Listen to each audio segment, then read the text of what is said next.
grandi avec quelqu'un qui criait tout le temps. Et quand il criait, c'était assez violent. Et ben, mon inconscient m'a appris, par exemple, à m'adapter à cette situation, par exemple, en fuyant les endroits où mon père criait. Tu te demandes peut-être en quoi l'hypnose ou l'auto-hypnose peut t'aider pour ta prochaine épreuve de course à pied, de trail ou de sport plus généralement. Eh bien, je t'invite à écouter cette conversation enregistrée pour Objectif Finisher avec notamment l'une des personnes qui a le plus compté dans ma vie professionnelle et sportive. C'est une rencontre absolument géniale pour moi que je vais te partager parce que Nadie Durand, c'est la personne qui a notamment créé au sein de l'Olympique Lyonnais la cellule des habiletés mentales.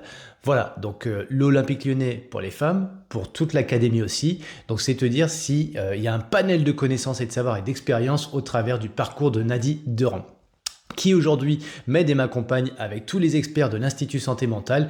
Donc c'est avec un grand plaisir que je te délivre vraiment du contenu pour ta prochaine épreuve ou pour ton organisation, ton écosystème de la performance. On parle de peur, on parle de concentration, on parle d'état modifié de conscience, on parle d'inconscient. Enfin voilà, pendant plus d'une heure, on parle de plein de choses sur le registre du mental. Eh bien je te souhaite une très bonne écoute et n'hésite pas, si tu as des questions, évidemment, on t'y répondra au sein de l'Institut Santé et Mentale que tu retrouves sur mentalendurance.fr.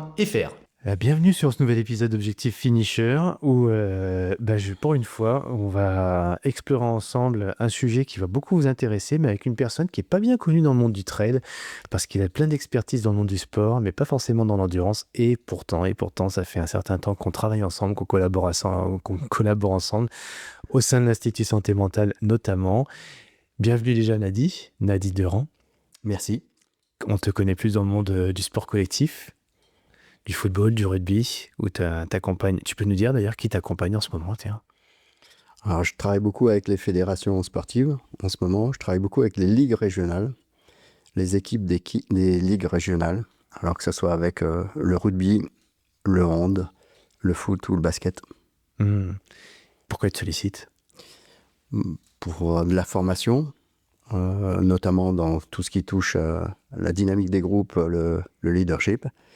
Et puis pour accompagner certaines équipes qui peuvent être en difficulté, soit le manager avec son équipe, soit le manager tout seul. Voilà. Et s'il y avait une équipe qui s'est empreinte de ton savoir-faire, de tes compétences, de ta passion, de tes passions, on pourrait nommer quelle équipe? T'aurais envie de nommer quelle équipe, toi? L'Olympique Lyonnais. Je te tire un peu les verres du nez. C'est là qu'on s'est rencontrés, sur Lyon notamment, et puis par l'intermédiaire de centres de formation. Et effectivement, quand j'ai découvert ce terrain sur lequel tu exprimais tes talents, et parce qu'on peut parler de talents quand même, ou ceux que tu as développés, ceux que tu as su développer, puisque tu avais de l'appétence pour tous ces sujets-là. D'ailleurs, on en a parlé sur au micro du podcast Champion de ma vie. Si vous voulez en savoir plus d'ailleurs sur Nadie, d'où il vient, ses racines, comment il a réussi à devenir l'homme qu'il est aujourd'hui, vous pourrez trouver cet épisode sur Champion de ma vie. Mais là, aujourd'hui, on va explorer plus dans Objectif Finisher, finalement, la dimension mentale. Parce que c'est ce qui te passionne. Qu'est-ce qui t'a amené, rappelle-nous un petit peu, dans cette marmite du mental? Pourquoi le mental et pas d'autres sujets d'ailleurs? Alors j'étais toute ma vie dans l'accompagnement, dans la formation. J'étais coach. J'étais aussi animateur quand j'étais jeune. Coach d'équipe de jeunes et ensuite d'équipe de seniors. Et dans le sport dans un premier temps. Et ensuite j'ai travaillé dans le monde de l'entreprise. J'ai beaucoup accompagné des managers. Et puis, petit à petit, je me suis formé à l'analyse transactionnelle, à la PNL. Et j'ai découvert quelques cadres de référence comme l'hypnose et d'autres cadres de référence qui m'ont amené petit à petit à plutôt m'orienter vers la dimension plus spécifique préparation mentale dans le sport. Et j'ai eu l'occasion d'appliquer ça dans des structures à la fois amateurs, mais aussi de haut niveau. Et donc, j'ai travaillé avec des structures qui formaient des jeunes vers le haut niveau et des sportifs déjà aguerris. Voilà. Analyse transactionnelle, PNL, hypnose, préparation mentale. Est-ce qu'il y aurait d'autres sujets ou d'outillages qui te viennent à l'esprit, alors toi, pendant ta pratique, mais peut-être plus globalement aussi, parce que finalement, quand on entend la dimension mentale, ce serait d'ailleurs... si on voulait être exhaustif, la liste serait très longue en termes d'outillage et on pourrait parler d'assessment, il y a plein de choses, on pourrait parler d'accompagnement sur les thérapies brèves, sur les thérapies plus longues, et finalement, quand on commence à explorer ça, toi que tu analyses transactionnelle, tu as dit PNL hypnose, mais ton spectre à toi, lequel est-il? C'est très intégratif dans la manière de travailler. Donc je suis plutôt, si on mettait une enveloppe autour de ça, ça serait l'approche systémique. Voilà, mais c'est très intégratif. Je peux agir et utiliser un outil de la PNL comme un outil de l'hypnose, comme un outil de l'analyse transactionnelle, en fonction du contexte, en fonction de la situation et en fonction des besoins du moment. Et ben, ça va être intéressant plutôt d'explorer les sujets qui sont ceux que je vais me faire le témoin de tous ceux qui écoutent ce podcast en essayant de te poser les bonnes questions par rapport à ces éléments de contexte. Parce que finalement, dans le sport d'endurance, qui n'est pas à la base ta passion, Non. toi, tu es plutôt sur les sports l'OL, elle est quand même parce que peut-être que parmi ceux qui courent et qui veulent des réponses sur l'endurance, peut-être qu'elle est passionnée de foot et il est parrain. Enfin, moi, j'en connais quand même beaucoup des personnes qui ont une carrière de footballeur et qui après, voilà, qu'est-ce que je vais pouvoir faire maintenant? Finalement, courir, pourquoi pas? Et puis, courir en pleine nature et puis trouver de nouvelles expressions pour dépasser un petit peu quelque part, retrouver cette adrénaline, retrouver ce sentiment d'exister et plus dans la longévité de l'âge, mais aussi de la performance, de l'effort sportif. Est-ce que tu as réussi depuis le temps qu'on se côtoie tous les deux à faire des parallèles entre le sport collectif et l'ultra, entre parenthèses, l'ultra endurance? Tu as fait des ponts, toi, ou pas du tout finalement? Ouais, je suis plutôt en train de le faire parce que je découvre ce monde-là et cette activité spécifique. Alors, des parallèles, on pourrait tout simplement dire que les sportifs, ils ont un cerveau. Donc, le premier parallèle, C'est vrai?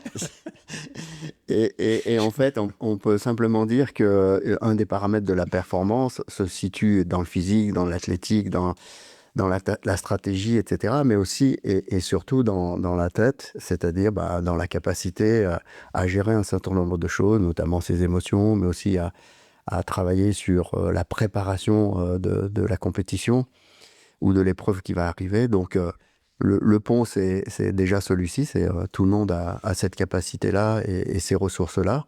Et puis ensuite, les ponts, il y a peut-être des manières de travailler, de se préparer qui sont identiques, soit avant, soit pendant, soit après. Donc, voilà. Ouais, la dimension mentale, c'est dans la préparation, l'avant-compétition, c'est pendant la compétition ou l'effort ou l'entraînement d'ailleurs, et puis c'est aussi après dans la récupération, et ce qu'on avait exploré d'ailleurs avec François Castel, qui nous parle de l'après-compétition quand on a franchi la ligne d'arrivée, puis de l'après, où c'est parfois plus complexe, parce que se posent des questions sur le pourquoi on fait ça, le sens qui se cache derrière ces explorations sportives. Tu parles de performance. Alors oui, moi ce que je disais, c'est que je connais pas mal de footballeurs qui se sont mis à la course à pied et qui trouvent beaucoup de plaisir, ou en tout cas, si c'est pas du plaisir, en tout cas un terrain d'expression de soi, finalement. Et ils sont bons en général. Qu'est-ce qui fait qu'un footballeur devient bon, un bon coureur d'ailleurs? C'est une bonne question, mais tu regardais un peu l'aspect physio, toi, ou pas du tout? Quand tu étais à l'OL, tu regardais vraiment que l'aspect comportemental, individuel, collectif, les synergies de groupe. Tu regardais quand même ces aspects physio? Ouais, on essaie d'avoir une vision un peu globale. On mettait la physio, la vidéo, la récupération, y compris le recrutement. Enfin, on essayait d'avoir une approche très globale et avec des prismes différents. Sur le fait que, je sais plus, ta question, c'était... La physio, ce que tu observes, et puis après le lien avec parce que le mental, en fait, souvent, mais on dissocie peut-être parfois un peu le physique du mental. Ouais. Toi, tu as une approche systémique, donc forcément, c'est global, c'est holistique, mais en fait, comment est-ce que c'est toi qui fais le pas vers l'entraîneur physique, vers l'entraîneur, ou c'est l'entraîneur physique souvent qui fait le pas vers le préparateur mental?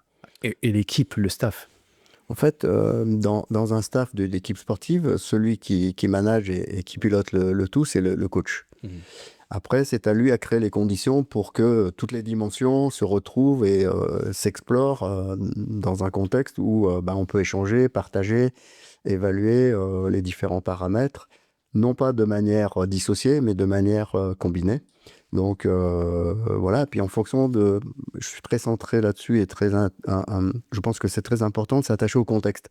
C'est dans quel contexte on travaille et dans quelle situation on peut proposer ou pas d'optimiser une habileté mentale, une habileté physiologique, etc. Donc, je ne voudrais pas donner trop de généralité sur la manière de travailler et sur la manière de faire les choses, parce que sinon, ça peut être des leçons.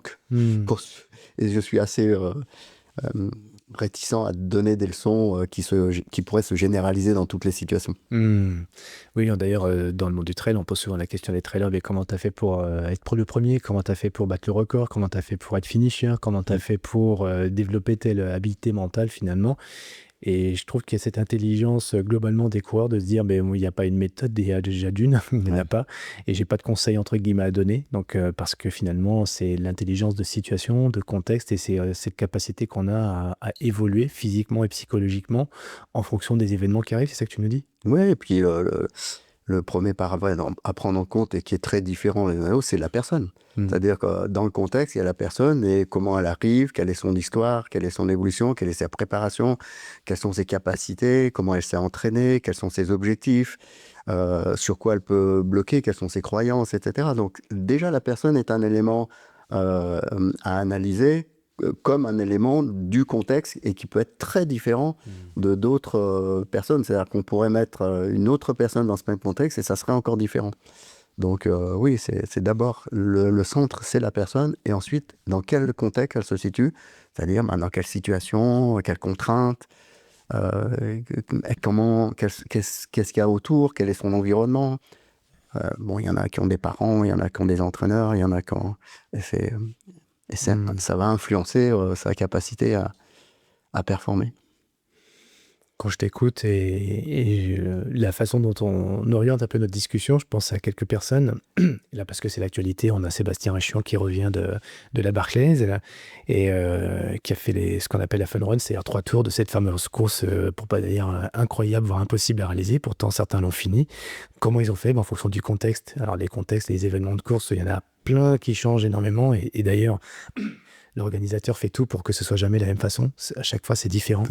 C'est jamais le départ à la même heure, c'est jamais la même météo, c'est jamais le même parcours, même si forcément il y a des similitudes parce qu'on est sur la même région. Mais il brouille tout le temps les pistes. Et ça qui va être intéressant aussi quand je pense à Sébastien, et puis que tu connais un petit peu parce qu'il nous avait fait aussi le débriefing de son tour des glaciers. Et on parlait de la fatigue, on parlait de tout un tas de choses. Et en fait, forcément, cette intelligence de la personne en fonction du contexte, on pourrait prendre son exemple parce que lui, justement, il développe justement tout un tas d'habiletés mentales. Mais comme il me le dit, de façon tout à fait empirique. Et c'est là que j'aimerais avec toi, Nadi, si tu veux bien en tout cas, se poser un peu quelques questions par rapport à ce que les gens font peut-être de façon intuitive ou qui sont faits par automatisation en fonction de ces contextes-là. Mais toi, finalement, même si l'outil, t'es pas dogmatique sur ton approche en termes d'outils, mais moi, j'aimerais qu'on ait l'angle quand même de l'hypnose. Parce que ça fait vibrer un peu les gens. Finalement, c'est quelque chose qu'on ne maîtrise pas et on va pouvoir prendre possession de mon cerveau. Tu parlais des sportifs ont un cerveau. Il va prendre possession de mon cerveau, l'hypnose ou le mentaliste. Et rien que de le faire faire, finalement, est-ce que moi, je ne peux pas être mon propre hypnotiseur à moi-même? Donc, hypnose, auto-hypnose. Qu'est-ce que c'est, en fait, finalement? Si on devait mettre une définition sur l'hypnose, c'est quoi? En fait, tu disais tout à l'heure, on fait quelque chose de manière intuitive. Alors l'hypnose, c'est quelque chose de tout à fait naturel et que tout le monde connaît, puisqu'on l'utilise tous les jours. Non. L'hypnose, sa définition simple, ou la transe hypnotique, c'est un état de conscience modifié. Oui.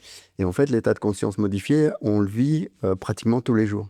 Autrement dit, c'est un état dans lequel on est dans un endroit donné, en train de voyager dans sa tête, d'imaginer quelque chose et d'être transporté ailleurs. Par exemple, imaginons que, Cyril, tu es voyagé, je ne sais pas moi, aux Caraïbes, en Guadeloupe, en Martinique, puis que tu reviennes, tu te mettes ici devant ta fenêtre en train de regarder le paysage avec un café. Et puis en regardant le paysage, tu commences à revoir, à ressentir, à t'imaginer de nouveau en Martinique, sur les plages, les palmiers, etc. On définit ça comme une transe hypnotique, c'est-à-dire d'être à un endroit et ailleurs en même temps. Et donc, c'est comme si, en fait, dans ton cerveau, ton inconscient te permettait de te voir quelque part ou de ressentir quelque part. C'est un peu la Madeleine de Proust. Hein. C'est Proust qui, sur une terrasse de café, est en train de en buvant son café et en mangeant ses viennoiseries. Je peux continuer, je fais juste initier. Hop. Ok. Voilà. ces viennoiseries, il est en train de revoir et de ressentir la manière dont sa grand-mère ou sa tante, je ne sais plus, était en train de cuisiner ces madeleines. Donc, il les ressentait en termes d'odeur, il revoyait les images, bon, etc. Ben, la transe hypnotique, c'est un petit peu ça. Donc, on la vit quand on conduit, par exemple. On est en train de conduire dans une ville.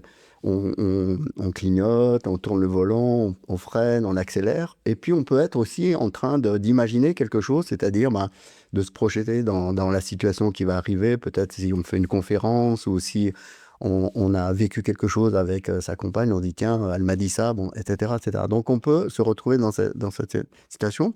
Tu es conférencier, et je sais que tu formes des conférenciers. Parfois, quand tu es dans une conférence et que le conférencier est très bon dans sa manière de raconter des histoires, eh ben, il peut t'emmener dans une transe hypnotique, c'est-à-dire tu peux être là dans le siège et puis être transporté par son histoire, ses images, etc. Donc, la transe hypnotique, on l'a vu tous les jours, et quotidiennement, quand on se couche, avant de s'endormir, au moment où on ferme les yeux, on commence à rentrer dans un état qui n'est pas forcément complètement endormi, ni éveillé, mais qui est un état, ce qu'on appelle de transe un peu hypnotique, c'est-à-dire entre deux. On pourrait se réveiller au moindre bruit, mais on n'est pas complètement dans un sommeil profond. Et c'est ce que nous, on crée quand on travaille avec les gens, c'est-à-dire on va créer cet état de conscience modifiée, d'un état de conscience modifié. Pourquoi ? Pour leur permettre d'accéder à cette part de lui-même qu'on appelle l'inconscient et qui a plusieurs fonctions. Il a au moins une fonction importante, en dehors de gérer les fonctions de nourriture, de respiration, etc., sans qu'on le contrôle. Mais il a la fonction d'apprendre, d'apprentissage, de mémoriser et d'apprendre. C'est comme si c'était un super fabricant de logiciels, en fait, l'inconscient. Donc, il nous fabrique des logiciels en fonction du contexte, des situations qu'on va rencontrer, et toujours dans une intention positive. Ok, une sorte de reprise de contrôle sur des choses qu'on faisait par automatisation. Non, c'est un système d'adaptation, c'est-à-dire que il va nous apprendre à marcher parce qu'on va besoin de marcher, il va nous apprendre à parler parce qu'on va avoir besoin de parler. Et si je te demande comment tu as fait pour apprendre à parler, tu pourrais dire je m'en souviens pas. Comment tu as fait pour apprendre à prendre ta cuillère et à la mettre à la bouche quand tu étais petit, tu t'en souviens pas, mais pourtant il y a quelque chose qui t'a aidé. Et nous on dit que c'est l'inconscient, une partie de nous-mêmes qui nous a aidé à apprendre tout ça. Et parfois, on a appris des choses. Par exemple, imaginons que j'ai grandi avec quelqu'un qui criait tout le temps. Par exemple, mon père, et que mon père criait fort. Et quand il criait, c'était assez violent. Et mon inconscient m'a appris, par exemple, à m'adapter à cette situation, par exemple, en fuyant les endroits où mon père criait. Et aujourd'hui, par exemple, à 30 ans, 20 ans, 30 ans, je pourrais me sentir très, très mal aux endroits où les gens crient, et plutôt avoir tendance à fuir. Donc ce comportement-là que je ne contrôle plus, qui est inconscient, je l'ai appris comme quelque chose de positif qui m'a aidé quand j'étais petit. Sauf que ce logiciel-là, il tourne toujours encore dans ma tête. Il me demande de m'adapter encore, alors que ce n'est pas forcément le bon comportement à ce moment-là. Donc il m'aide, il construit des comportements, il construit des représentations, et ces représentations, ces comportements peuvent durer très longtemps dans le temps. Je ne sais pas si vous êtes comment en écoutant Nadi, forcément ça vous amène vous à plein de prises de conscience, peut-être à plein de questionnements. Donc déjà d'une, avant d'aiguiller moi et d'orienter cette discussion, peut-être que vous en seriez pas très heureux, vous, parce que finalement Cyril pose des questions, mais c'est pas celle que moi j'aurais aimé savoir, parce que moi je suis bloqué, moi j'ai un problème, moi j'ai tel souci que j'arrive pas à régler, et dans quelle mesure de comprendre comment ça fonctionne, ces états de conscience modifiés. Je te dis dans le bon ordre, parce que ça pas dit état modifié de conscience. Non, c'est un état de conscience modifié, ou un état modifié de conscience, on peut le voir dans les deux sens. On le verra peut-être ensemble d'ailleurs, mais si vous avez des questions, évidemment, vous pouvez interagir après avec nous au sein de l'Institut Santé Mentale Endurance d'ailleurs, donc mentalendurance.fr, et parce que justement ces sujets-là, c'est ceux qu'on explore en tant que coach, qu'accompagnant, etc. sur la dimension mentale avec différentes outillages, et l'hypnose peut en être un, effectivement. Je pense à plein de choses en fait quand tu dis ça. Je pense pas qu'à moi, je pense à des gens que j'accompagne, etc. Et notamment certains qui me disent, je vais te prendre un exemple. En fait, si tu veux, on va faire peut-être par exemple comme ça sera pas très logique dans le parcours. Donc si toi tu veux remettre une logique, n'hésite pas et à me conduire moi aussi dans cette discussion qu'on a ensemble. Mais tu vois, ce qui m'est venu spontanément, c'est peut-être deux athlètes que j'ai en tête qui me disent, bah tiens, j'ai eu un moment donné dans ma vie, alors soit sentimentale, affective, mais ça peut être aussi la relation au coach, des situations dans lesquelles je perdais le contrôle. Et je suis dans une forme d'aliénation, de dépendance, etc. Et c'est cette année, ces 2 années, ces 3 années où j'étais au contact d'une personne qui ne m'a pas mis dans les meilleures conditions de la performance, j'ai repris le contrôle. Mais 2 ans après, j'ai le sentiment que dans certains, comme tu l'as dit, je retourne dans une pièce, je retourne dans un environnement, ça me remet dans ces sensations, dans ces émotions, dans ces sentiments, et je perds le contrôle. Et comment l'hypnose, en tout cas, comment la prise de conscience de ce qu'est l'hypnose, ça va pouvoir m'aider dans une forme de reconstruction par rapport à des choses où j'ai été un petit peu, tu as dit, dans le cerveau, il y a quelque chose qui est automatisé, puis des fois c'est un virus. Et là, on parle peut-être d'un virus. Comment je reprends le contrôle là-dessus? Et est-ce que c'est possible d'ailleurs? Alors, ce qu'il faut savoir, enfin, ce qu'il faut dire, c'est pour le cerveau, l'inconscient, quand il fait quelque chose, pour lui, c'est toujours positif. C'est-à-dire, c'est toujours dans l'atteinte d'un objectif. Et c'est important, dans le travail en hypnose ou en PNL, parfois d'aller chercher l'objectif initial pour pouvoir dire à l'inconscient, maintenant, ce n'est plus ce bon objectif. Alors, effectivement, le cerveau, il est parfois bête et disciplinaire. Il y a un déclencheur, il y a une émotion, il y a un comportement. Et quand ce déclencheur, cette émotion, ce comportement s'entraîne, c'est-à-dire s'inscrit dans le temps de manière récurrente, c'est comme si tu étais en haut d'une montagne avec de la neige, de la poudreuse, et que tu commences à descendre dans la poudreuse, et puis tu remontes, tu redescends dans la même trace que tu as fait, tu remontes, tu refais la même trace que tu as. Au bout d'un moment, les neurones, ils sont simples, ils se disent, OK, puisque ça devient la trace qui marche et qui fonctionne, on va l'utiliser tout le temps. Ça, c'est le cerveau. Ça, c'est le cerveau parce qu'en fait, il va chercher l'économie. C'est-à-dire qu'il va chercher les choses qu'il connaît et qui sont les plus simples et qui permettent d'atteindre l'objectif. Le problème, c'est que, en fait, en grandissant, en évoluant, cette trace n'est peut-être plus adaptée. C'est-à-dire, c'est plus le moment d'avoir peur, c'est plus le moment de fuir, ou c'est pas le moment d'être crispé, ou c'est pas le moment de... Et donc, le contexte nous demande d'évoluer là-dessus. Sauf que le cerveau, si on lui demande pas de changer, il change pas. Et ce qui est intéressant, c'est qu'on peut dire aux gens, il faudrait que tu changes. Et quand on dit ça aux personnes, on parle à leur conscience. La conscience dit, oui, il faudrait que je change. Mais le problème, c'est qu'elle ne sait pas et on ne nous a jamais appris. À l'école, on a appris l'histoire, la géographie, les mathématiques, mais on n'a jamais appris à travailler avec notre cerveau. C'est-à-dire comment modifier un certain nombre de croyances, comment modifier des ancrages, comment travailler sur nos émotions. On ne l'a jamais appris. Donc on nous demande à 20 ans, et on voudrait changer, mais on ne sait pas comment faire. Donc on n'a pas la règle du jeu ou la manière de le faire. Donc qu'est-ce qui se passe? Le cerveau va toujours reproduire la même chose. Et on se retrouve parfois dans une boucle qui est une boucle dans laquelle on s'enferme et on dit, puis c'est vrai, plus on fait la même chose, moins ça marche. Et moins ça marche, plus on va faire la même chose. Et l'intérêt de l'hypnose, c'est justement de déconnecter la conscience, celle qui tente de comprendre, etc., pour aller créer un dialogue avec l'inconscient. Cette partie-là qui est capable de modifier des logiciels et de les changer. Et donc, on crée, alors c'est tout un jeu de communication, de techniques qui permettent de se relier là-dessus. En sachant qu'on n'est pas dans une hypnose de spectacle, c'est-à-dire qu'on ne fait pas faire n'importe quoi aux gens. On travaille sur un objectif bien précis et on demande aux personnes ce sur quoi elles voudraient travailler, qu'est-ce qu'elles voudraient changer. Avec l'hypothèse, et c'est Erickson qui part de là, l'hypothèse que toutes les personnes ont toutes les ressources pour pouvoir changer. En fait, quand quelqu'un vient et qui dit « je n'ai pas confiance en moi », nous disons « tu as forcément vécu un jour dans ta vie où tu as eu confiance en toi ». Même à partir du moment où tu es né, quand tu as commencé à apprendre des choses, tu as eu forcément confiance en toi. Et donc, l'hypnose, c'est de dire on va récupérer cette ressource quelque part et on va la remettre en place, on va lui demander de se redévelopper aujourd'hui dans ce contexte. Et en faisant ce travail, on peut aussi demander à l'inconscient d'effacer des choses qui ne sont plus utiles ou de les minimiser, bon, etc., etc. Et c'est là que moi, en tant que client, j'allais dire, Ouais. puisqu'on n'est pas des patients, on est un client. En tant que client, je perds le contrôle parce que ce que tu es en train de me dit, en fait, toi, tu comprends des choses dans mon cerveau que moi-même, je suis pas enclin à comprendre. Bah, d'autant plus que c'est dans mon inconscient. Ok. Mais j'aimerais pouvoir... Alors, tu l'as dit, il y a une stratégie qu'on va mettre en place ensemble. Donc, c'est un travail de collaboration, toi et moi.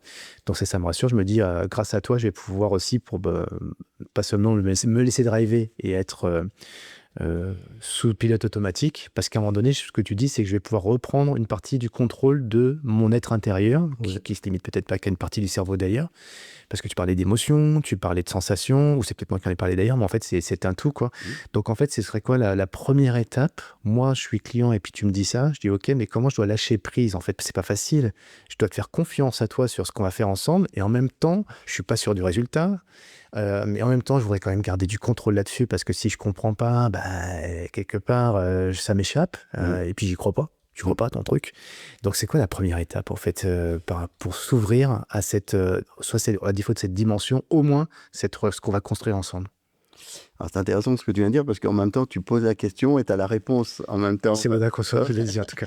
Parce qu'en fait, la première étape, c'est ce que tu es en train de dire, c'est-à-dire essayer de comprendre le monde de l'autre. Donc, la personne arrive et moi, je n'ai pas de recette a priori pour cette personne en fonction de son problème. Je ne veux pas dire, voilà, vous êtes arrivé, je sais que vous avez tel problème, voilà ce que je vais faire avec vous. Ouais, alors, en même temps, vous êtes un hypnotiseur. Et là, tu viens de me faire des grands yeux d'ailleurs. J'ai vu Mesmer en face de moi. Ça y est, il m'a fait déjà un coup d'hypnose. Si la personne dit j'ai peur de perdre le contrôle, je vais travailler avec ça.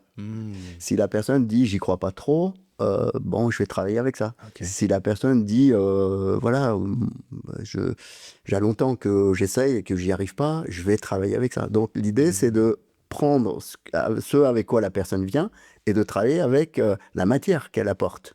Donc si elle dit moi j'ai très très peur de l'hypnose, je vais travailler avec ça. Et l'idée, c'est de créer une bulle de confiance dans laquelle on va traiter cette peur. C'est-à-dire, qu'est-ce qui vous fait peur dans l'hypnose, etc. Donc, je vais peut-être passer du temps à lui expliquer que c'est un phénomène naturel, que je ne prends pas le contrôle de quoi que ce soit, et que c'est elle qui va piloter l'ensemble des choses en étant en transe. Simplement, moi, je vais tenter de la guider. Et s'il y a des choses qui ne lui conviennent pas, elle les laisse de côté. Elle n'y va pas. S'il y a des choses qui lui conviennent, elle les garde et elle y va. Donc, moi, je vais piloter ce qu'on va appeler un petit peu le processus, la structure de l'accompagnement. Je ne suis pas dans le contenu. C'est-à-dire que je vais, par exemple, lui dire on va revisiter une situation. La situation dont vous venez de me parler. Quand vous étiez, par exemple, adolescent, etc. Et je vais lui dire, je vais vous permettre de revisiter cette situation, vous allez vous y retrouver, etc. Qui est-ce que vous voyez dans cette situation? Comment vous vous sentez dans cette situation? Est-ce qu'il y a des personnages dans cette situation? Est-ce qu'il y a des couleurs? Est-ce qu'il y a des sons? Mais je ne vais pas lui dire le son qu'elle doit entendre, la personne qu'elle doit voir. Je ne dois pas lui dire quelle sensation elle doit avoir. Ça, c'est du contenu. Par contre, le guide, c'est aller là-bas et qu'est-ce que vous voyez? Et comment vous pouvez modifier un certain nombre de choses. Et je vais vous aider à modifier des choses dans cette situation-là. Et c'est elle qui le fait. Si elle me dit, je préfère le bleu que le vert, gardez le bleu. Si je préfère la sensation froide qu'une sensation chaude, gardez la fraîcheur. Si vous préférez avoir telle personne à votre droite et telle personne à votre gauche, ou si vous préférez entendre ça et que ça vous aide dans votre objectif, prenez-le. Si au contraire, ce que vous entendez ne vous convient pas, et laissez-le s'éloigner, etc. Donc moi, je vais demander de l'éloigner, mais je ne vais pas dire ce qu'elle doit entendre. Donc, dans un premier temps, on va créer une bulle de confiance. Je vais lui permettre de comprendre que l'hypnose, c'est plutôt un outil d'aide. Et si elle est là, c'est bien parce qu'elle veut découvrir. Et puis après, une des techniques les plus importantes dans le travail d'hypnose, c'est la confusion. Ah, je m'as perdu. Et oui. Et donc, c'est créer un état. Pour créer un état de conscience modifié, c'est de travailler sur une forme de confusion pour éviter justement que la personne essaye de maîtriser le contrôle absolu. Donc, si toi, tu me dis, j'ai peur de perdre le contrôle, eh ben, je vais te demander justement de garder le plus de contrôle possible sur ce qui va se passer. Et puisque c'est une de tes qualités et une de tes ressources, on va travailler ensemble pour gagner encore plus en contrôle. Et là, ça va te rassurer et on va travailler là-dessus. Et en même temps, c'est un processus inversé parce que juste le fait que tu me l'aies dit là comme ça, je sais pas si vous avez fait le même effet, mais en fait, d'un seul coup, notre cerveau, il a été pris à l'inverse, quoi, en fait, à contre-pied, quoi. Bah oui. Et c'est ça l'idée? Bah oui, c'est La l'idée, confusion, c'est c'est ça? la confusion, puis c'est la matière. C'est-à-dire que la personne dit j'ai peur, eh ben on va dire ok, de quoi vous avez besoin pour vous rassurer. Et donc l'idée, ça serait de dire si vous avez besoin de plus de contrôle ou de perdre le contrôle, on va vous aider à gagner encore plus en contrôle.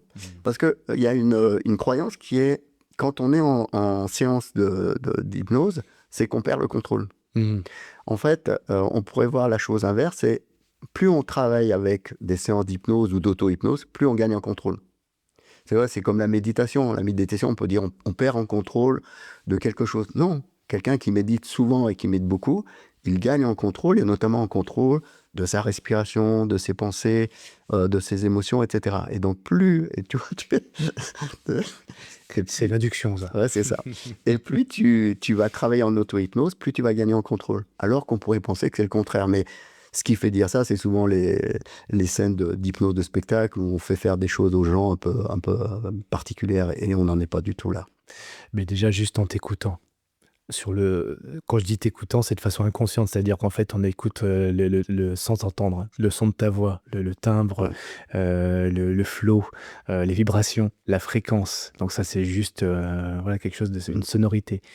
Les mots que tu emploies, parce qu'on voit bien que tu es habitué à écouter les autres et à observer.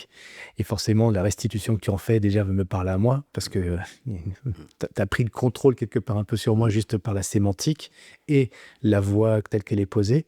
Alors, je ne sais pas si ça vous fait déjà un effet, mais oui, comme tu l'as dit, tiens, tu as déjà observé que moi, j'avais une respiration, une détente, etc. Et finalement, qu'est-ce que ça va m'apporter comme bénéfice? Parce que cette prise de contrôle qui est faite par toi, ou qui est induite par toi, ou moi, d'un seul coup, je fais des choses inconsciemment qui me ramènent sur un contrôle dissocié, quoi, un contrôle inconscient, et qui m'amène demain à reconscientiser tout ça. C'est quoi je sais pas, là, tu vois que c'est en train d'opérer en moi, mais qu'est-ce que tu as fait? Qu'est-ce que tu fais, toi? Tu observes. Alors, tu as juste à reformuler ce que tu as déjà peut-être dit, mais on va pas se mettre à la place de l'hypnotiseur. L'idée, c'est pas ça, mais c'est de comprendre un petit peu comment ça s'opère pour que nous, finalement, on devienne comme tu l'as dit, notre propre hypnotiseur à nous-mêmes, quoi. On va avoir des situations après. Hein, tu parlais d'analyse situationnelle, on va prendre des exemples. Mais déjà, pour comprendre un petit peu ce processus-là. Alors, la stratégie, c'est de comprendre, d'observer ce qui se passe pour essayer de caractériser la manière dont les personnes en face de nous vivent son monde. Donc, l'idée, c'est de comprendre comment elle le vit et d'intégrer son monde. C'est-à-dire que le meilleur moyen pour pouvoir changer, c'est de parler le même langage, d'avoir les mêmes références dans le monde. C'est un terme, ça? Ouais. C'est quoi le mot? De prendre le même langage que l'autre, d'aller dans son monde. D'être dans son cadre de référence et d'être dans son monde. On appelle ça aller dans son monde ou dans son cadre de référence. Son cadre de référence, c'est tout ce qu'est la manière dont elle vit les choses, ses valeurs, ses pensées, ses croyances, etc. Et surtout pas s'opposer à ça. Au contraire, c'est-à-dire que quelqu'un qui croirait qu'il y a ma croyance, c'est que je suis nul et que je n'ai jamais réussi à obtenir quoi que ce soit dans ma vie. On ne pourrait pas dire, mais non, c'est vrai. C'est une sacrée compétence de ne jamais avoir réussi quoi que ce soit dans sa vie. Parce qu'en fait, c'est très difficile de faire ça. Et donc, on va dans ses croyances et dans son monde, et ensuite, on va utiliser ça. Et donc, la première chose qu'on fait, c'est écouter et observer. Tu vois, tout à l'heure, tu as parlé en utilisant ta main gauche, pardon, alors je prends un, et tu as fait ça. Et donc, tu as un stylo à la main droite et tu as utilisé beaucoup ta main gauche pour faire un mouvement qui va vers ça. Donc, on l'utilise et on pourrait, après, le manipuler, entre guillemets, hein, parce que c'est une forme de manipulation positive, hein, bien entendu, parce que ça va dans le sens de l'atteinte d'un objectif de changement. Donc, on va utiliser ce que dit la personne et pour pouvoir se relier à elle. En fait, l'idée, c'est de créer un lien Et ensuite, quand ce lien est créé, que à l'intérieur de ce lien, il y a la confiance et du respect, il peut se passer plein de choses. C'est-à-dire que je peux l'emmener à un endroit, je peux la guider, je peux lui demander de choisir, et l'idée, c'est justement de la reconnecter avec ses propres ressources, parce que toute seule, elle n'y arrive pas. C'est ce qu'elle vient me dire. Elle me dit, aujourd'hui, je n'y arrive pas, je ne comprends pas pourquoi. Je vais juste la guider, et on ne sait pas quel résultat on va obtenir.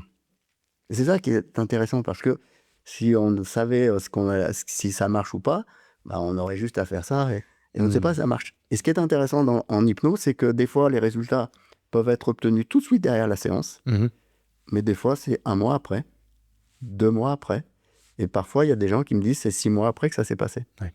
Et en fait, l'idée, c'est de remettre un système qui s'est un peu bloqué, sclérosé, un système d'apprentissage à l'intérieur du cerveau, pour le remettre en mouvement. Mais avec l'hypnose, on essaye de le remettre en mouvement tout doucement, c'est-à-dire par petites touches. Et donc, dès qu'il y a quelque chose qui a changé, comme dirait l'approche systémique, une information crée une différence. Donc, s'il y a une information qui s'intègre dans son monde, dans la manière de voir les choses, et que ça peut créer une différence, on a parfois gagné. C'est pour ça qu'on peut... Milton Erickson, quand on lui demandait comment vous faites pour changer les gens, il dit « je leur raconte des histoires ». Et en fait, l'hypnose, c'est souvent raconter des histoires. C'est pour ça que tu es venu à Fidèle de champion de ma vie d'ailleurs, écouter les sportifs de haut niveau raconter leurs histoires, des histoires. C'est vrai que c'est un côté très immersif en fait, d'écouter quelqu'un, sa bulle. En fait, on se met dans sa bulle et là, on ne fait pas qu'imaginer, on ressent et on se connecte. Et ça permet de faire parfois un pas de côté, de se dire je vois le monde différemment. Et effectivement, notre cerveau, d'un seul coup, on a mis du WD-40 dedans, et puis pouf, d'un seul coup, tout devient fluide. Là où c'était grippé avant, tu disais, tiens, il y a une différence qui s'opère, et puis d'un seul coup. Mais je rebondis sur cette notion aussi de temporalité. Des fois, ça peut aller vite, mais ça peut retomber. Peut-être, on va revenir en arrière. Des fois, c'est plus lent, et c'est frustrant. Et ça, je suis souvent confronté à ça avec les sportifs d'ailleurs, qui disent bah oui, que ce soit dans l'endurance ou pas d'ailleurs, hein, mais là pour le coup, notre domaine c'est l'endurance, et d'un côté ils savent que les choses prennent du temps puisqu'on parle d'endurance, mais d'un autre côté j'ai telle problématique, par exemple, je suis un impatient. Je suis un impatient parce que je suis un performeur, donc moi, action égale réaction, stratégie, mise en place, moyen, tout de suite, résultat, performance, tu vois. Donc le sportif de haut niveau, puis finalement le corps lui a prouvé souvent que c'était pas si compliqué de mettre des choses en œuvre et d'avoir du résultat assez vite. Mais d'un point de vue, comme tu le dis, dans la matière molle qui est notre cerveau, il y a des choses qui prennent plus de temps. Alors, cas concret, je suis un impatient, je sais ce que j'ai à faire, mais ça marche pas, et ça me frustre, ça m'énerve, ça m'agace. J'aimerais ne pas être énervé, tu vois, j'aimerais ne pas être agacé. Ça, je te donne un cas, hein, c'est encore un que j'ai traité hier. Mais il le sait, mais ça suffit pas, tu vois. Et donc, la patience, on travaille sur la patience, et puis des fois, on peut y mettre de l'indulgence, tu vois. Souvent, on est dur avec soi-même. Et le sportif de haut niveau, enfin, pas que de haut niveau d'ailleurs, on est souvent dur avec nous-mêmes. Comment tu travailles, toi, là-dessus? Est-ce que tu travailles d'ailleurs dessus, et qu'est-ce que tu me conseilles? Alors après, je reviendrai sur la question de je viens parce que je suis impatient, etc. Mais la première chose que tu disais, c'était les sportifs de haut niveau sont dans des contextes où il y a, alors moi je l'ai beaucoup travaillé, y compris à l'OL, hein, une sportive ou un sportif qui vient me voir, qui me dit dimanche j'ai un match important, il faut que je résolve tel problème et il faut que ça marche, quoi. Ouais. Et on est un peu dans un biais là. Vous voyez, la préparation athlétique, il faut du temps pour la développer.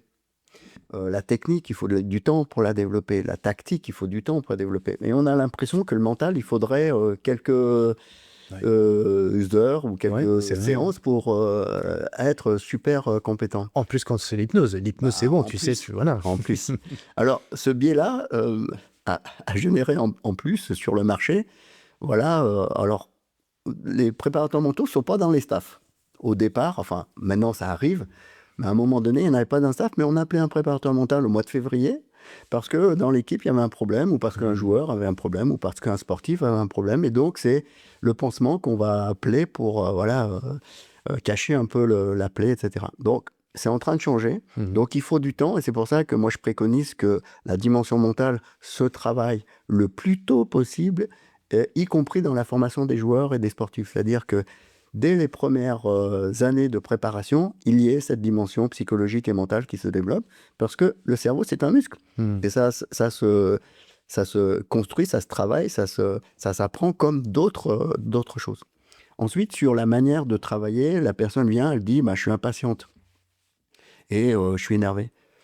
Bon, la question, c'est en quoi c'est un problème d'être impatient ou d'être énervé. C'est comme je te le disais tout à l'heure, il y a une fille qui vient et qui dit « je suis TDAH et je veux travailler dessus ». Bon, en quoi c'est un problème? Et en fait, l'idée, c'est de réfléchir avec elle, qu'est-ce qui lui pose problème en dehors de l'étiquette avec laquelle elle vient « je suis quelqu'un d'énervé » ou « je suis quelqu'un de très impatient ». Parce que quelqu'un qui dirait « je suis quelqu'un de très impatient », c'est une étiquette. C'est-à-dire que c'est une vision d'elle. Mais en quoi le fait d'être impatient, c'est un problème? Tu vois, l'autre fois, c'est je suis hyperactif et c'est un problème. Bon, ok. Et je lui dis, moi, tu sais, si j'avais une équipe à manager aujourd'hui et à recruter, je choisirais que des hyperactifs. Pourquoi? Parce que, en fait, avec les hyperactifs, on développe plein de projets. Et si je prends le spectre à l'inverse, des gens qui ne bougent pas, j'aurais du mal à travailler avec eux. Donc, c'est plutôt une compétence d'être hyperactif. C'est peut-être une compétence d'être impatient, etc. Mais en quoi, aujourd'hui, ça pose un problème? Et en fait, en travaillant et grattant, peut-être qu'il y a quelque chose derrière qui fait que c'est pas forcément le fait d'être impatient qui pose problème, c'est peut-être quelque chose d'autre. C'est peut-être le fait de ne pas obtenir quelque chose que je souhaiterais. C'est-à-dire le fait que je suis frustré quand j'essaye d'avoir un désir ou une attente et que je ne l'obtiens pas. Et voilà. Et donc, on travaillerait peut-être sur quelque chose de différent. Ouais, ça arrive souvent, par exemple, quand les gens viennent pour arrêter la cigarette ou pour arrêter. Et parfois, il y a un autre objectif plus profond. Et nous, on dit c'est l'iceberg. Il y a quelque chose qui est apparent et puis il y a quelque chose de très profond. Là où c'est plus efficace, c'est travailler sur le dessous, quoi. Quelque chose qui est vraiment significatif et profond. Si j'arrêtais de fumer, en fait, ce serait quoi le bénéfice de ça? Et c'est ça, là-dessus, tu as plutôt travaillé? Ouais, ou sur qu'est-ce qui fait que, en fait, tu continues à fumer? Qu'est-ce qui fait que... Est-ce qu'il y a quelque chose de pas plus important pour toi? Donc, c'est pour ça qu'on va peut-être travailler sur des valeurs et on va travailler sur l'image de lui-même. Ça va être... Bon, voilà, il peut y avoir plein d'autres choses. Ça peut être la cigarette. Mais parfois, en grattant un peu, je reviens sur ton exemple, c'est que je suis impatient. La question de l'impatience, elle se pose là, mais qu'est-ce qui fait que cette impatience te pose problème dans la relation à ton environnement? En fait, l'idée, c'est toujours de travailler pas sur un élément, mais sur la relation d'un élément avec autre chose. Et donc, on travaille sur la relation. L'impatience avec quelqu'un, l'impatience avec ton travail, l'impatience avec ton contexte, l'impatience avec... Et non pas sur le sujet impatience, mais sur quelle relation il y a entre cette impatience et autre chose. Et c'est ça, mon approche systémique, c'est quand j'arrive dans une équipe, c'est pas un élément, c'est quelles sont les relations entre les éléments qui posent problème. Et donc, c'est les règles du jeu. Et quelles sont les règles que tu as posées entre ton impatience, par exemple, et ta compagne? Il y a une règle qui s'est posée.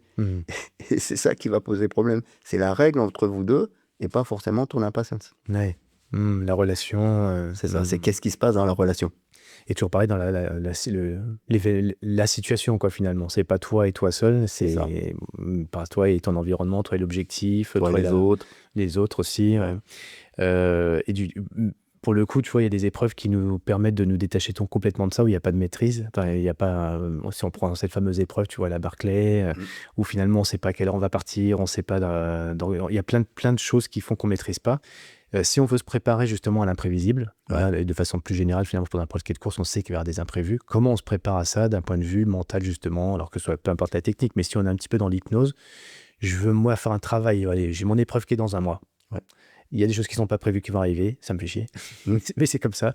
Et je veux travailler dessus parce que tous ces imprévus, moins j'y accorderai d'importance et au mieux je saurai faire preuve d'intelligence dans le moment présent, au mieux je serai dans ma performance, quoi, en finalité.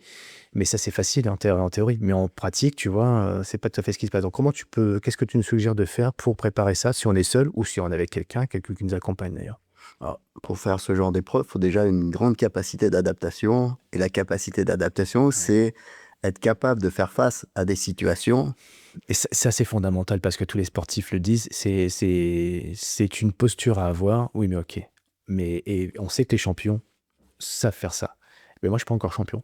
Ok. Et je sais pas faire ça. Et en fait, la question derrière, c'est si face à l'incertitude ou face à des situations imprévisibles, comment tu le vis? C'est-à-dire quand tu as face à cette situation, qu'est-ce que tu ressens, etc. Et si la personne dit, ben, j'ai peur, j'ai pas confiance en moi, etc. Donc il y a une émotion qui va arriver. Et la question, c'est de quoi tu as besoin? Alors, on peut faire ce travail-là. Finalement, je suis à 1 mois de mon épreuve. J'ai envie Ouais. de travailler sur cette inaptitude que j'ai, ou ces désaptitudes que j'ai dû avoir. Ou cette croyance que tu as Exactement. qui ne laisse pas t'adapter. Parce qu'en fait, Et là, Erickson dirait, tu as su t'adapter à toutes les situations depuis que tu es tout petit. La question, c'est qu'aujourd'hui, tu as une représentation voilà, qui les te représentants. font dire que tu ne peux pas t'adapter ou qu'il va se passer un truc de dangereux Ouais. ou de terrible. Donc, l'idée, c'est de travailler sur cette représentation et de dire qu'est-ce qui te fait dire ou comment tu vois les choses, etc. Et le travail, ça va être de dire, de déconstruire un peu ça et puis d'aller chercher une ressource qui va rassurer cette partie-là qui est en train de penser à ça. C'est-à-dire qu'il va se passer plein de choses. Alors, ce que tu me dis, c'est dans le monde que je me suis construit sur ces événements qui vont arriver, j'ai des représentations Oui. qui sont prédictives, quoi, en fait. Exactement. Voilà. Par rapport à ces représentations qui m'amènent à des croyances, du coup. Je suis Ouais. convaincu que je vais réagir comme ça, qu'il va se passer ça, parce que c'est comme ça que et en fait, finalement, ça me fait perdre un peu les pédales. Alors, soit je suis dans une mauvaise émotion, qui est la peur, enfin, dans une émotion, voilà, pour le brut, comme j'ai peur, je suis en colère contre Ok. moi, je suis triste parce que je vais pas y arriver, etc., etc. Donc, on pourrait travailler sur le registre des émotions, mais ce que tu dis en amont, finalement, c'est on va avoir un dialogue sur ces représentations, alors, les croyances, mais en amont même ces représentations. Si on parle des représentations, ça va être quoi le travail à faire, par exemple, si on est tout seul ou si je suis avec quelqu'un qui m'aide là-dessus? Alors, il peut y avoir, ça dépend du contexte de la personne avec quoi elle arrive, mais ça pourrait être de dire, ben, on va revisiter cette représentation et de voir où est-ce qu'elle s'est créée, qu'est-ce qui a fait elle soit là, cette représentation, et notamment cette peur. On va pas se cacher, l'émotion la plus difficile et qui arrive le plus souvent sur la confiance, sur etc., c'est la peur. Ok, Et donc cette peur, génial. On va travailler là-dessus, sur la peur. bah ouais, parce que la peur, elle est logique et elle est là depuis des millénaires et elle nous a aidés, elle a aidé les hommes préhistoriques à se sortir de situations très complexes, de ne pas se faire manger par les dinosaures, bon, etc. Donc, face à la peur, on a plusieurs comportements. Le premier comportement, c'est la fuite. Le deuxième comportement, c'est l'attaque. Et le troisième comportement, c'est l'inhibition. C'est-à-dire, je suis tellement figé que je ne sais plus quoi faire. Et en fait, l'idée, c'est d'aller revisiter cette peur pour lui demander, par exemple, ça peut être c'est un exemple comme ça, de lui demander de quoi elle a besoin pour éviter de prendre trop de place dans ce contexte-là. Et une fois qu'on aura rassuré cette peur, qu'on lui aura demandé de prendre moins de place, de minimiser, et peut-être qu'elle sera moins réactive. Et à partir de là, ben, on pourra demander à l'inconscient, par exemple, de remobiliser toutes les ressources dont la personne a pour pouvoir agir au moment où ça va arriver. Je te donne un exemple. Il y avait, il n'y a pas très longtemps, c'est un tireur à l'arc qui vient me voir, etc. Et il me disait, quand je suis en très haut niveau de compétition, quand je n'arrive jamais à réussir ce que je dois réussir et voilà, je suis jamais qualifié dans le top, le top 10, etc. Et il me disait, ben, souvent, quand j'arrive à cette compétition, je m'entraîne à voir ce qui va mal se passer. Donc, il fait une prévision auto-réalisatrice. Et il dit, voilà, je regarde les gens, je regarde mon entraîneur, je regarde mes parents, et je sais qu'ils m'observent, et là, ça me touche vraiment. Et je sais que si je loupe la première, je vais louper les autres. Et donc, en fait, son cerveau s'entraînait à faire ça. Et le travail avec lui, ça a été justement de s'empêcher à faire ça et de couper un certain nombre de choses. Par exemple, il a construit, je l'ai aidé à construire une bulle dans laquelle il mobilisait toutes ses ressources, il avait une respiration, il se sentait bien, et surtout, il ne voyait plus les gens à l'extérieur. Et il avait juste une petite lunette, une ouverture de fenêtre, pardon, qui s'ouvrait, et dans laquelle il voyait la cible. Et en fait, on a travaillé sur des formes d'ancrage aussi, c'est-à-dire chaque fois que je fais ça, je vais mobiliser une ressource. Chaque fois que je vais penser ça, je vais mobiliser une autre ressource. Chaque fois que je vais me toucher à tel endroit, il y a quelque chose qui va se passer dans mon corps, etc.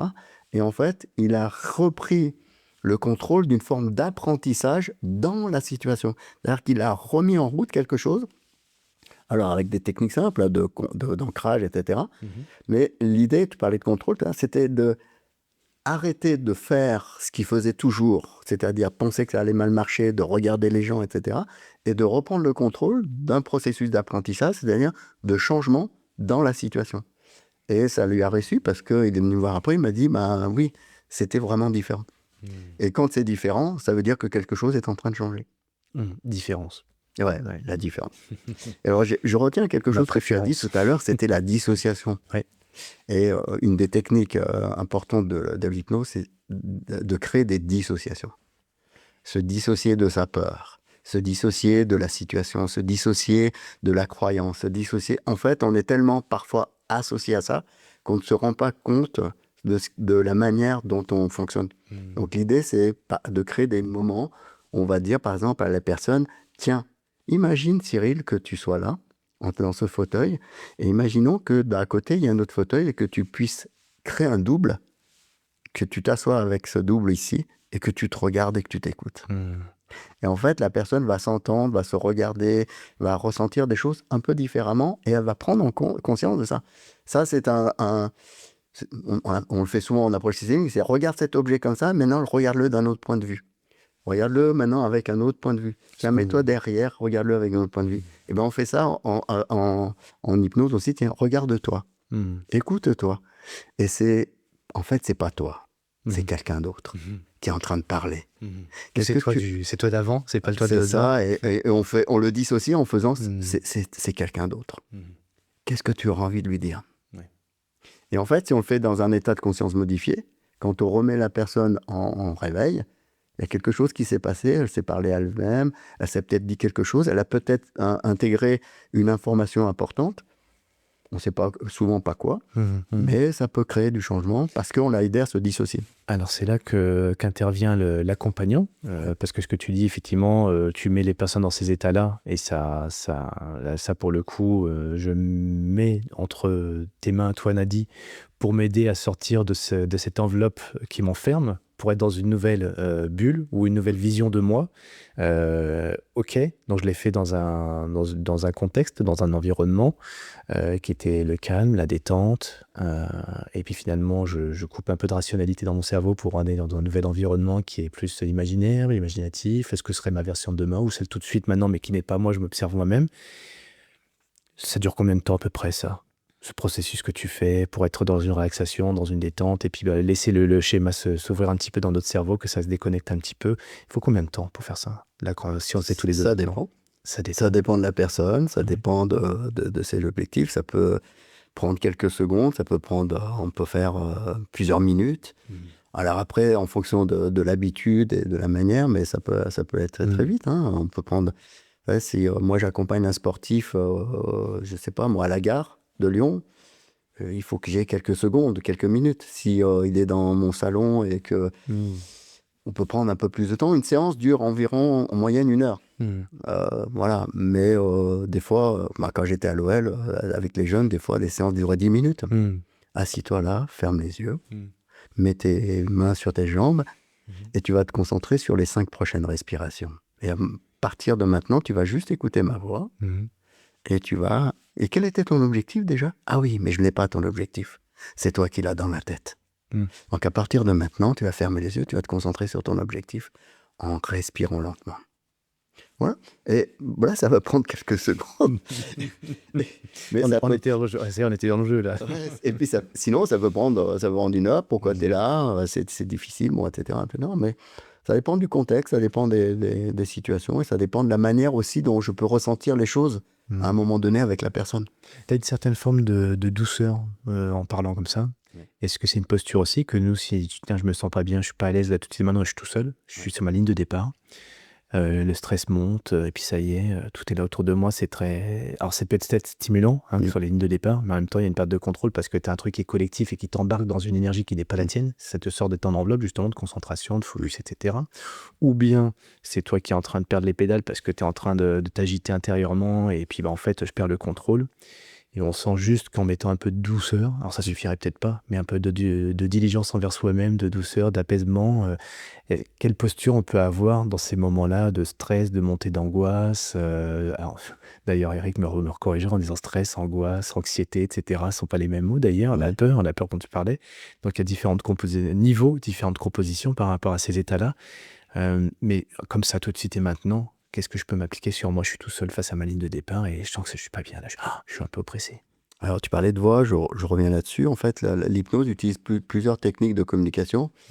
Et, euh, et la voix, on sait que l'inconscient est plus sensible à des sonorités, à des voix. Donc, on dit que c'est la voix hypnotique. Bonjour, asseyez-vous sur cette chaise, Oui. fermez les yeux. Donc, effectivement, quand je fais ça, je me connecte assez vite avec l'inconscient qui a plutôt tendance comment dire, à réagir à ce type de son et à ce type de voix lent, comme un son un peu redondant, mais de sommeil.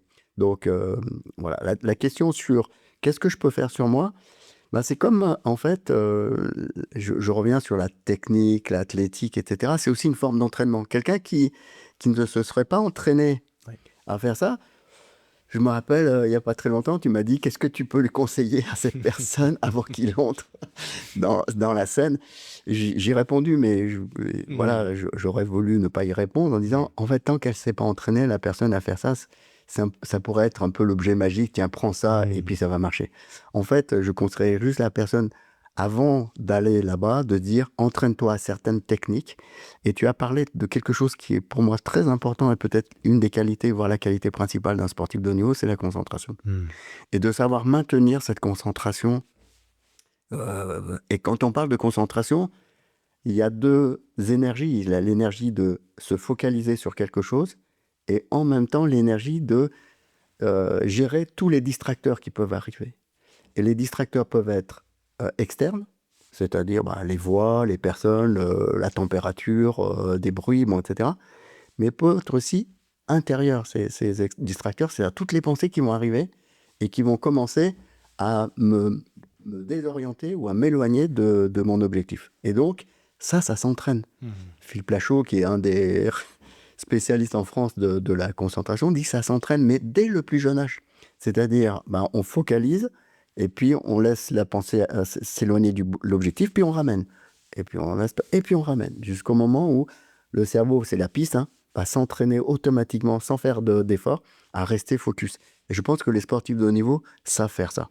C'est-à-dire se ramener rapidement sur l'objectif principal et éviter de perdre de l'énergie dans tous les distracteurs, etc.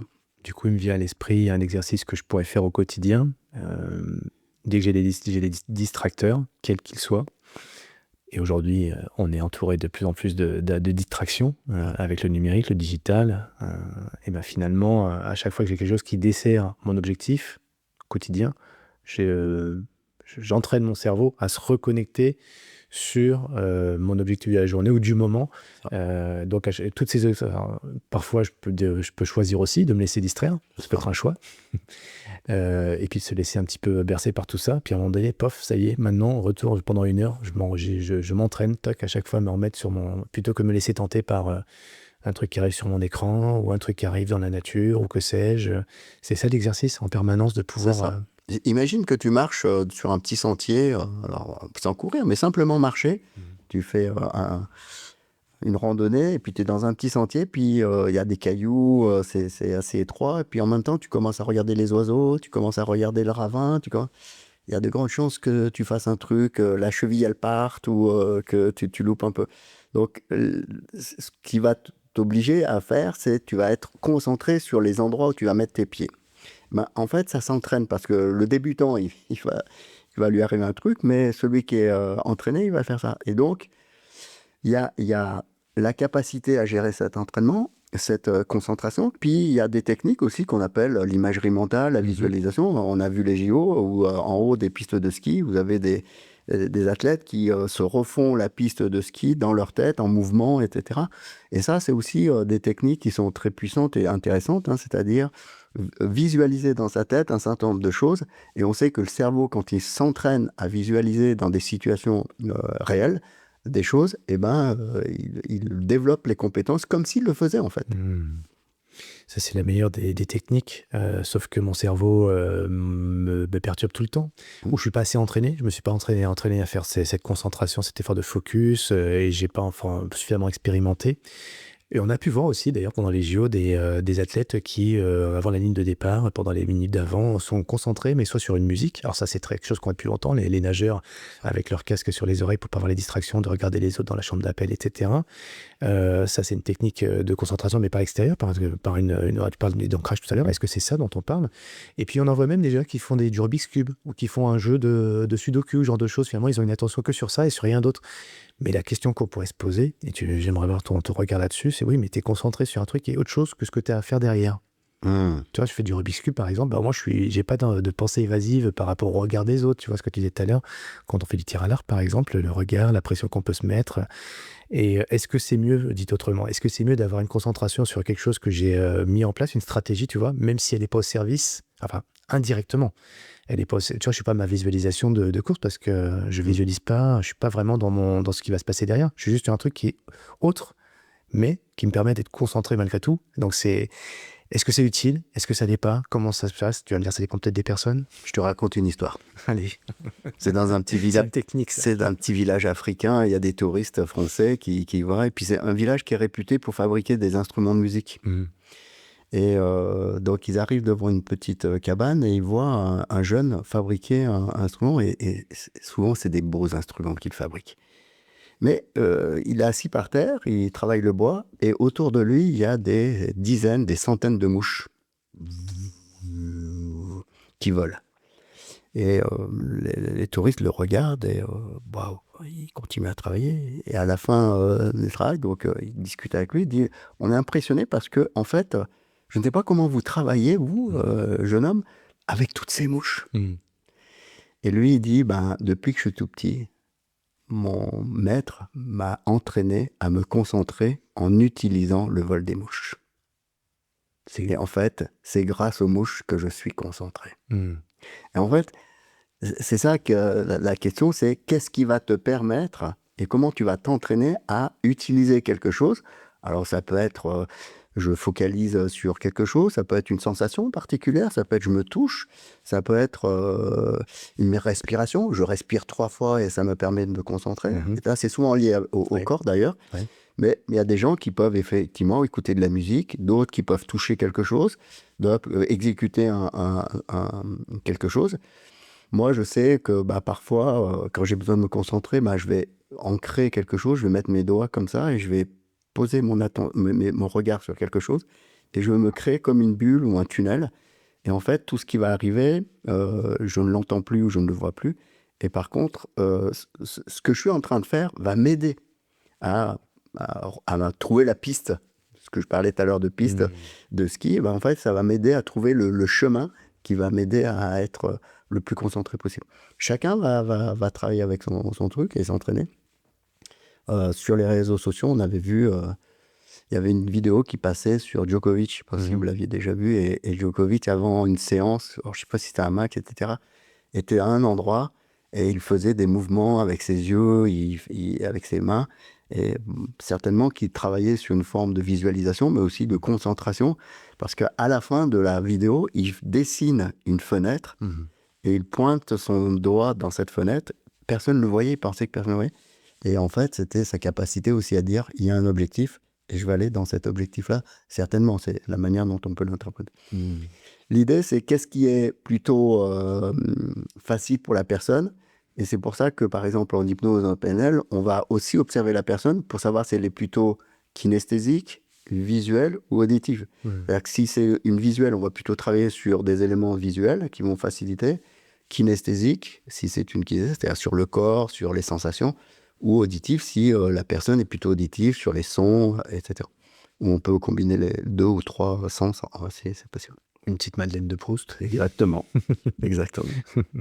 Du coup, on explore beaucoup de choses là pour pouvoir sortir un petit peu de ces de ces croyances limitantes. Ouais. Travailler sur le focus, la concentration. Certains parlent du flow d'ailleurs. Quelle définition toi tu mets? Enfin, est-ce que tu acceptes l'idée que le flow ça existe? Est-ce que c'est un truc divin? Est-ce que c'est un truc qui se processe? Est-ce que c'est un non-sens comme pour justement rentrer dans cet état un petit peu supérieur de concentration où finalement tu disais tout à l'heure je suis en train de courir.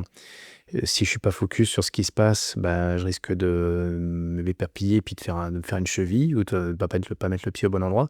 Mais d'un autre côté, quand on parle de ce genre de situation où on est dans un état un peu au-dessus, on a l'impression qu'on regarde plus rien finalement.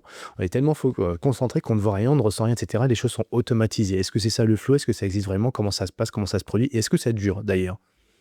Alors, je ne sais pas si ça existe. Mmh. Je ne sais pas s'il y a des études scientifiques. Je sais qu'il y a des gens qui l'ont exprimé, qui disent l'avoir vécu, qui l'analysent un peu, qui disent que c'est très ponctuel. On ne sait pas quand est-ce que ça arrive. On ne peut pas demander que ça arrive à un moment donné, mais que ça combine beaucoup de choses Mmh. en termes de sensations, de concentration, de bien-être, etc. Si tu me demandais est-ce que ça existe, je te dirais je ne sais pas, mais est-ce que toi tu l'as déjà vécu? Mmh. Et si tu me dis oui, je l'ai déjà vécu, j'ai dit ben voilà, comment tu l'as vécu? Qu'est-ce qui te fait dire que c'était plutôt un état confortable, de bien-être, et etc. Est-ce que tu l'as enregistré quelque part? Mmh. Est-ce que c'est quelque part à l'intérieur de toi? Est-ce que tu penses que tu peux le retrouver? Mmh. Est-ce que tu penses que ça serait bien de le revivre? Tu vois, Carrément. et donc, voilà, ça serait de retravailler avec la personne parce que moi, je ne peux pas lui dire ça existe et puis je vais te le donner. Mmh. Puisque je ne sais pas si c'est un truc, une clé, mais par contre, je pourrais demander à la personne qu'est-ce qu'elle met derrière le mot flow. Qu'est-ce qu'elle en sait? Qu'est-ce qu'elle aimerait vivre? Qu'est-ce que ça serait? Est-ce que ça s'est connecté à des sensations? Est-ce qu'il y a des visions particulières? Est-ce que si la personne n'a jamais vu, je lui demanderais comment tu l'imagines? Mmh. Et voilà, donc, et qu'est-ce que tu aimerais vivre dans cet état-là, à ce moment-là? Et donc le mot flow doit être transformé derrière par des sensations, des images, des sonorités, une expérience particulière, parce que tant que c'est pas ça, Mmh. le cerveau, il sait pas ce que ça veut dire. Ouais. Hein, c'est comme tout à l'heure, bah, je suis impatient, c'est qu'un mot. Mmh. Ça veut dire quoi? Être impatient, comment tu te sens, bon, etc. Et donc, la Ça nous amène d'ailleurs, excuse-moi, c'est Vas-y, parler sur un sujet vas-y. qui est lié sur le narratif en fait. Ouais.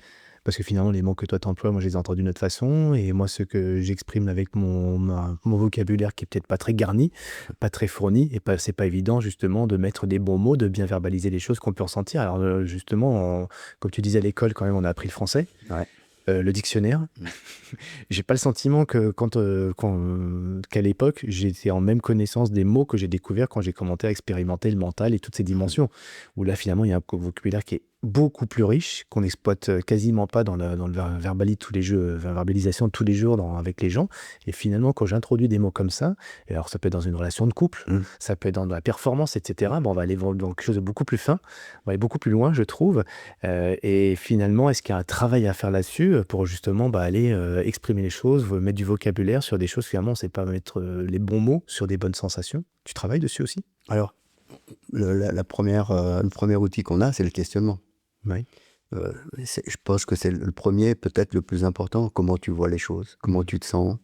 Quels sont les mots que tu mettrais dessus? Donc, l'idée n'est pas d'apporter mes propres mots, mes propres représentations. Et ça, c'est le piège absolu. C'est de dire, bah, ça serait bien que tu vois les choses comme ça. Mmh. Donc, c'est comment tu vois les choses, parce qu'en fait, j'ai besoin de me relier à ce que la manière dont... Donc, si c'est des mots simples, des mots très complexes, je vais m'associer à ça et je vais interroger la personne.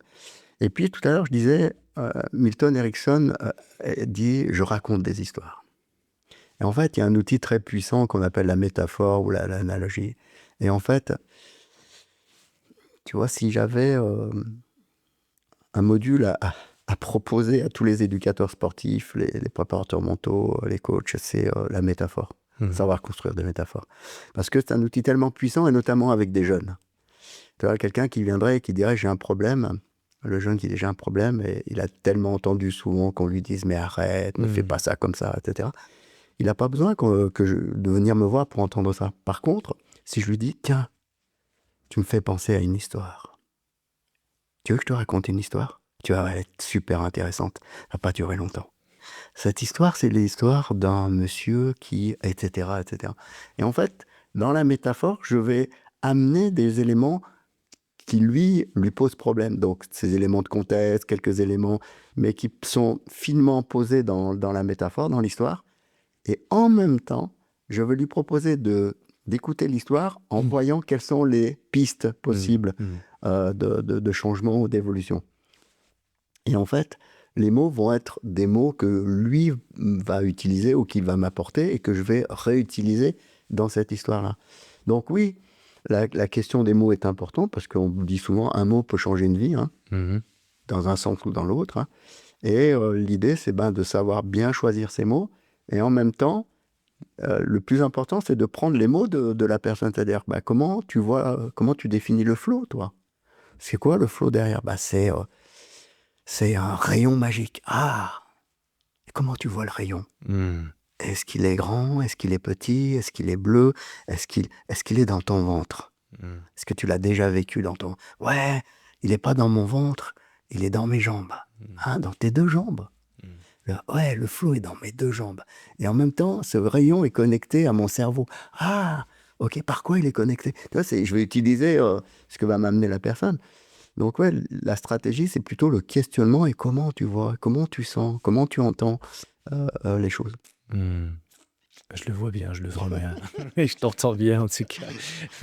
Cette capacité c'est ce pouvoir, même, cette puissance des métaphores, des histoires, à nous emmener dans ces états-là dont tu parlais tout à l'heure. Alors, plus ou moins, d'ailleurs, la conscience va faire un petit peu de résistance parfois pour nous ramener sur du bon sens, parfois sur oui, mais de toute façon, là, t'es en train de me raconter une histoire comme quand j'étais gamin et aujourd'hui je suis un adulte avec du bon sens, etc.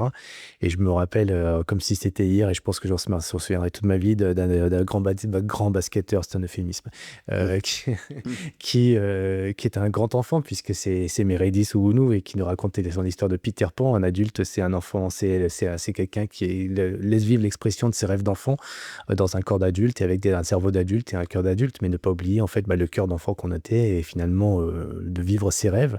Donc la morale de l'histoire ça se résume peut-être juste à ça, mais si on résume juste à la morale, elle ne parle pas autant que la métaphore et que l'histoire que lui me révèle. Mais est-ce que aujourd'hui on n'est pas dans un monde où finalement tout est très codifié pour un monde d'adultes? Et finalement, on laisse peu de place à l'expression de l'enfant qui est en nous. Hein. Je ne parle pas de l'enfant d'âge, hein, l'enfant qui est en nous.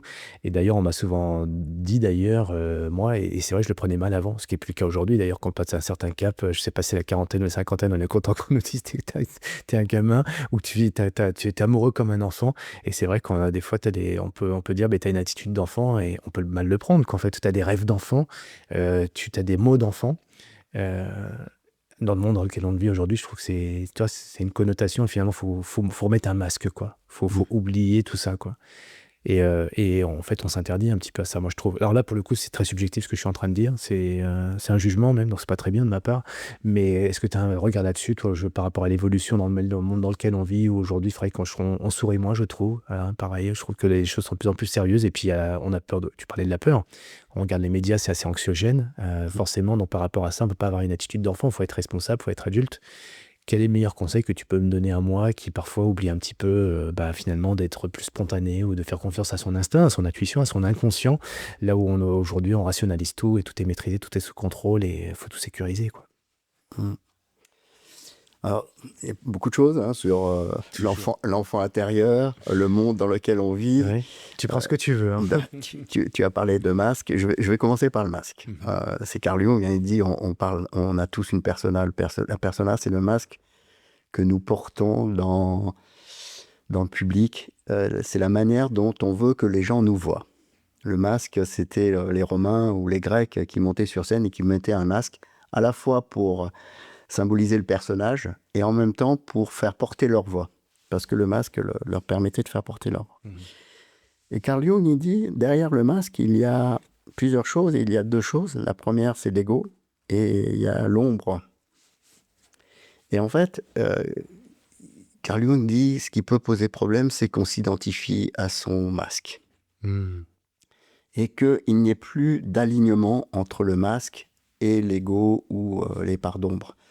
Et en fait, le risque, c'est que le masque fasse apparaître quelque chose et que l'ego, lui, se protège d'autre chose. Et qu'il y a un écart entre, par exemple, si moi je porte le masque d'un préparateur mental super expérimenté, Très bon exemple. etc., et que, en fait, à l'intérieur de moi, mon ego, il a un peu peur. Il flippe un peu de la manière de faire les choses ou de ne pas réussir ou de pouvoir accéder à la notoriété, etc. Il va y avoir un décalage entre ce que je suis en train de vivre à l'intérieur et ce que je suis en train de montrer à l'extérieur. Et Carl Jung, il dit, là, il va y avoir des comportements qui vont être soit des comportements déviants, soit bon, etc. Donc, on a tout ça. Le problème aujourd'hui, si je ramène au monde actuel et des réseaux sociaux, c'est que les réseaux sociaux nous aident à construire des personas. Et en fait, on se construit avec ce qu'on doit montrer aux autres. Enfin, il me semble, hein, voilà, on doit montrer qu'on est là, on doit montrer qu'on est fort, on doit montrer qu'on est voilà, beau, On a du succès. qu'on a du succès. Voilà, on a plein d'influenceurs qui nous disent, qui nous montrent ce qu'il faut qu'on achète, ce qu'il faut qu'on mange, ce qu'il faut qu'on porte, etc., etc. Et en fait, ils nous aident à porter un masque et il faut qu'on s'identifie à ça, il faut qu'on s'identifie à tel acteur.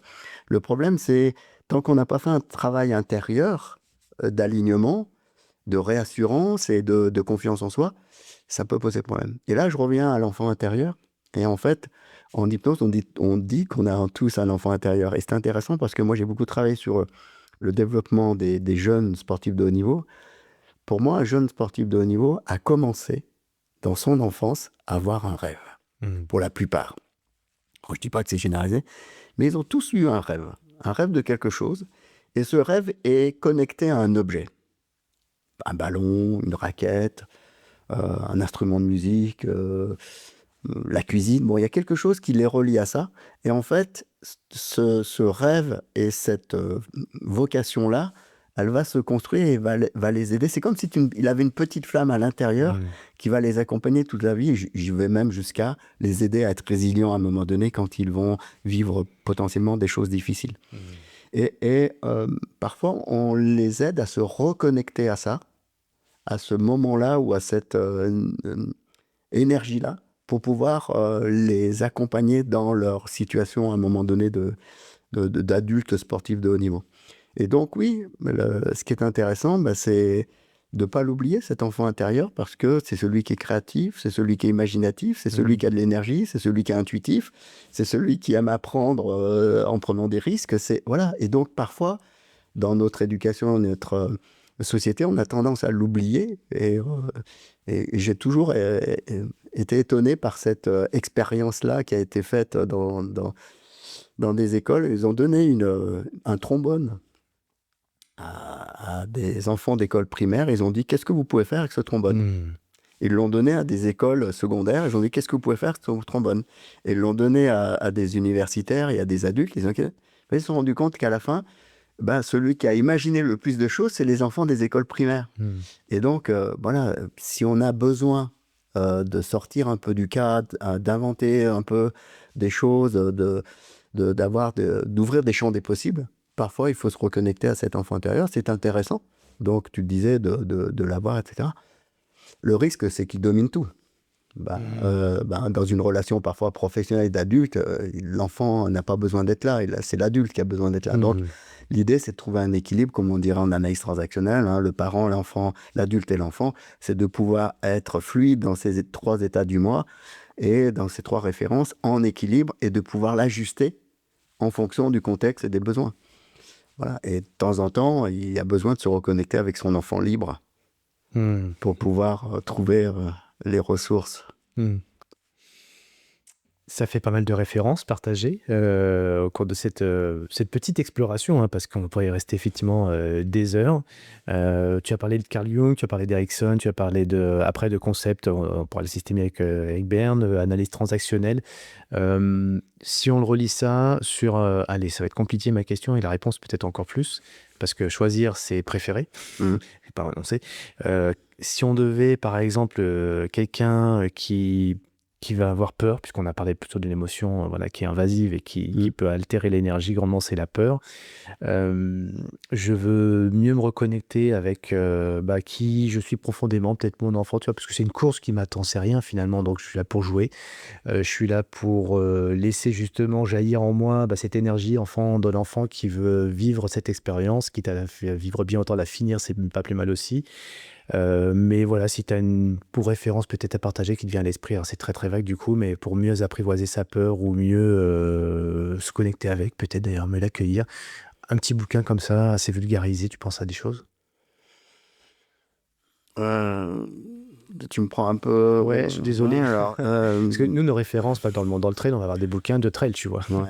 Mais là, pour le coup, on sort un petit peu avec toi de notre univers, pour pas aller forcément que me demander à l'ISME qu'est-ce qu'on peut avoir sur du mental, mais lié à l'endurance. Mais de façon générale, gérer ses peurs, apprivoiser ses peurs. Il y a un livre qui s'appelle L'intelligence émotionnelle, Ouais. que le nom de la personne m'échappe, mais qui peut être intéressant. Après, sur la manière de voir les choses, les représentations, la communication, il y a tout ce qui touche à la communication, à type approche systémique, Vaslavic, etc., qui permet aussi d'avoir un regard différent sur la manière de voir les choses. Il y a des bouquins sur la PNL et sur l'auto-hypnose qui sont intéressants, qui donnent des outils très concrets. T'en as un, par exemple, sur justement l'auto-hypnose, puisque c'était un peu l'approche que je voulais Moi, avoir. il y en a un qui s'appelle l'auto-hypnose de Kevin Finel, par exemple, Ok. quelqu'un avec qui j'ai été formé. Ouais. Il y a un livre qui s'appelle Transformation, qui parle de la PNL et de la manière de trans-formation. Voilà, qui donne aussi quelques outils concrets assez simples. Voilà, il y a plein de petits outils comme ça, enfin, petits livres qui donnent des... L'idée, c'est non seulement de le lire, mais aussi de s'entraîner. Et voilà, peut-être qu'un livre peut changer, mais je pense que c'est la pratique. Je savais que c'était une question piège, d'autant plus que forcément, tu es ni dogmatique, ni exclusif sur des méthodes. C'est même tout l'inverse, puisque finalement, la bonne méthode, c'est celle que chacun va expérimenter, c'est son parcours de vie. Et c'est en ça que c'est toujours très riche et intéressant d'échanger avec toi. Ça peut être frustrant parce qu'en fait, on dit je veux m'accrocher à un truc, là, tu vois, et en fait, c'est dans la dimension mentale, s'accrocher à des choses rigides. C'est juste contre-intuitif et c'est pas comme ça puisque c'est très mou et c'est très flex et c'est en fonction des circonstances, comme tu l'as dit, la situation, et c'est spécifique à chaque individu. C'est frustrant, mais en même temps, c'est extrêmement riche. Donc, merci de nous apporter cette densité déjà, et puis de nous rappeler qu'effectivement, il n'y a pas la réponse dans un livre, il n'y a pas la réponse dans une science, il n'y a pas la réponse. C'est Elisabeth Filiosa. Ah, t'as un truc quand même qui t'a marqué plus. Non, le livre. Tes gens, c'est aussi. Ouais. Elisabeth Filiosa. D'accord. Pourtant, des références, on sait que tu en as plein, puisque tu as exploré beaucoup de choses, et on a encore beaucoup de choses à explorer ensemble d'ailleurs. Si avec une seule chose, ce serait quoi pour toi? À explorer? Ah bah tiens, pour toi, ouais. Qu'est-ce que tu as envie d'explorer encore? J'ai une nourriture dont j'ai besoin tout le temps, c'est d'apprendre.